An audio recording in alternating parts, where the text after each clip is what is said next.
जय हिंद दोस्तों, वंदे मातरम। जावेद अख्तर ने अब कंगना रनौत के भीख वाले बयान के ऊपर अपना रिएक्शन दिया है। जावेद अख्तर वही हैं जिनसे कि कंगना का पुराना विवाद चल रहा है। कुछ के कोर्ट में केसेस तक इन दोनों को लेकर लंबित हैं। तो ऑब्वियस सी बात है, ये मामला जैसे ही हाईलाइट हुआ, इसको लेकर बातें तो होनी ही थी और ट्विटर का बाजार भी इसी को लेकर गर्म हो गया। जाहिर सी बात है, लोग इस चीज़ को सही तरीके से नहीं बचा पा रहे हैं। मतलब दोनों तरह के लोग हैं। कुछ लोग कह रहे हैं कि भाई कंगना ने गलत किया है, कुछ लोग कह रहे हैं कंगना ने सही किया है। तो जब दो तरह के लोग एक किसी ऐसे शख्स के ऊपर भिड़ जाएं जो ये कह रहा हो कि भाई सामने वाले ने गलत किया है, तो ऑब्वियस सी बात है, बातें तो होंगी। जावेद अख्तर ने कंगना रनौत के भीख वाले बयान पर टिप्पणी पर प्रतिक्रिया दी है। जावेद ने कहा कि जिनका स्वतंत्रता आंदोलन से कोई लेना देना ही नहीं था, उन्हें आखिर क्यों ही बुरा लगेगा। एक्ट्रेस कंगना रनौत और कवि जावेद अख्तर की जुबानी जंग का हाल जग जाहिर है। दोनों हमेशा सोशल मीडिया पर एक दूसरे के विचार को गलत ठहराते हुए नजर आते हैं।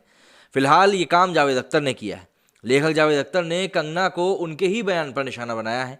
लेखक ने तंज भरे लहजे में कहा है कि जिन लोगों का स्वतंत्रता आंदोलन से कोई भी लेना देना नहीं था, उन्हें क्यों बुरा लगेगा। बता दें कि एक शिखर सम्मेलन में अभिनेत्री कंगना रनौत ने कहा था कि भारत की स्वतंत्रता एक भीख के समान है। जावेद अख्तर ने इस मुद्दे पर अपनी प्रतिक्रिया देने के लिए ट्विटर का सहारा लिया। उन्होंने लिखा कि ये पूरी तरह समझ में आता है कि जिन लोगों का इंडिपेंडेंस के आंदोलन से कोई लेना देना नहीं था, उन्हें आखिर क्यों बुरा लगेगा अगर कोई हमारी आज़ादी को सिर्फ एक भीख कहता है।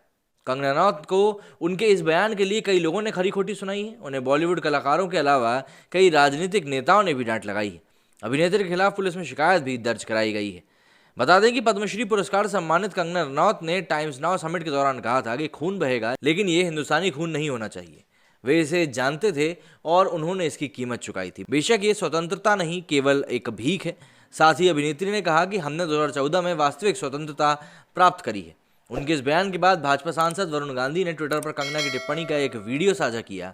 उन्होंने कहा कि कभी महात्मा गांधी के त्याग और तपस्या का अपमान, कभी उनके हत्यारे का सम्मान और अब शहीद मंगल पांडे से लेकर रानी लक्ष्मीबाई, भगत सिंह, चंद्रशेखर आज़ाद, नेताजी सुभाष चंद्र बोस और लाखों स्वतंत्रता सेनानियों की कुर्बानियों का तिरस्कार, इस सोच में पागलपन कहूँ या फिर देशद्रोह। उनकी टिप्पणी में प्रतिक्रिया देते हुए कंगना ने इंस्टाग्राम स्टोरीज पर लिखा था कि मैंने 1857 के देश के पहले स्वतंत्रता संग्राम का भी जिक्र किया था, जो कि नाकामयाब रहा था, जिसके कारण ब्रिटिश का अत्याचार और क्रूरता और बढ़ गई।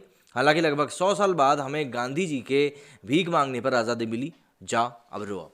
और इसके बाद से काफ़ी ज़्यादा विवाद बढ़ गए थे कंगना रनौत को लेकर। जाहिर सी बात है, लोग उनको घेरने भी लगे थे। आपका क्या कहना है जावेद अख्तर के इस कथन के ऊपर, मुझे कमेंट करके ज़रूर बताइएगा। मेरे स्टूडियो में फिलहाल इतना ही। जय हिंद, जय भारत।